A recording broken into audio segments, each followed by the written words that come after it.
Smart मीटरमुळे ग्राहकांना अवाजवी व जास्तीची वीज बिले येत असून कोणतीही पूर्वसूचना न देता वीज पुरवठा खंडित केला जात असल्याच्या तक्रारी वाढत आहेत।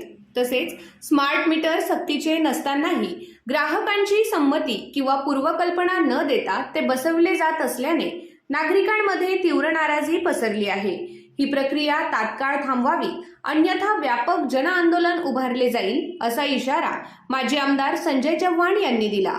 स्मार्ट मीटर संदर्भातील तक्रारी, समस्या आणि नागरिकांच्या सूचना जाणून घेण्यासाठी सटाणा नगर परिषदेच्या सभागृहात विशेष बैठकीचे आयोजन करण्यात आले होते। या बैठकीत नागरिकांनी मोठ्या संख्येने उपस्थित राहून आपल्या समस्या थेट महावितरणच्या अधिकाऱ्यांसमोर मांडल्या। यावेळी बोलताना माजी आमदार संजय चव्हाण यांनी स्मार्ट मीटरच्या अंमलबजावणीतील त्रुटींवर जोरदार टीका केली।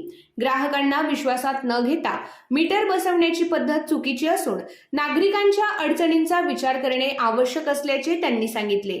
बैठकीत अनेक नागरिकांनी स्मार्ट मीटरमुळे वाढीव वीज बिले येत असल्याच्या तसेच कोणतीही पूर्वसूचना न देता वीज पुरवठा खंडित केल्याच्या तक्रारी मांडल्या। नव्याने बसवण्यात आलेले स्मार्ट मीटर काढून पूर्वीचे पारंपरिक मीटरच पुन्हा बसवावेत अशी एकमुखी मागणी नागरिकांनी केली।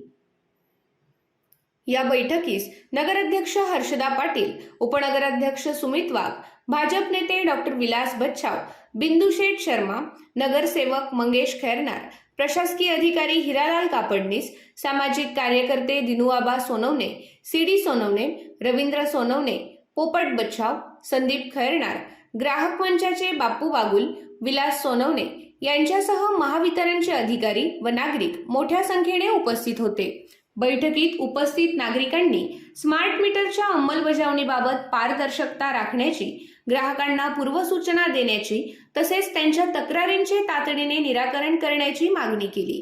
नागरिकांच्या भावना लक्षात घेऊन महावितरणने योग्य निर्णय घ्यावा, अन्यथा तीव्र जनआंदोलन उभारण्यात येईल असा इशारा यावेळी देण्यात आला।